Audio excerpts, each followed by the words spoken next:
pareho lang man na siya, Pastor. Para sa mga etuhon, abot magiging ang persecution sa ato, especially sa ato, Seventh-day Adventist. Okay? Pwede ka na, depensahan na pagkagaling, kung kayo mag-threat sa tumupatay. For example, kanang mabot ng ginang National Sandelo na may siguro yung mga pulis nga mangita na to, siguro pasyon ka. Okay lang ba na, depensahan na itong kagalingon or basing sabitan na makapatay sa o kanang gusto mo threat sa itong kinabuhi. Okay, dengan salamat yan ha.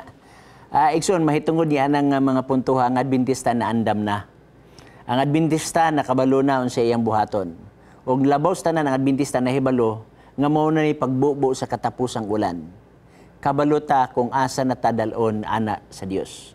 Isalig na nato na tanan sa Dios igsuon, kay siya na hibalo kung asa tanya tipigan, asa tanya taguan, o kung pananglitan mo abot ang panahon nga natugyan ka dito sa prisuan kay na may kuan, ang purpose ana is gaminsahi man ka na igsoon.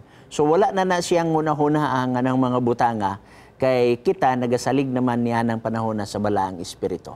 Okay?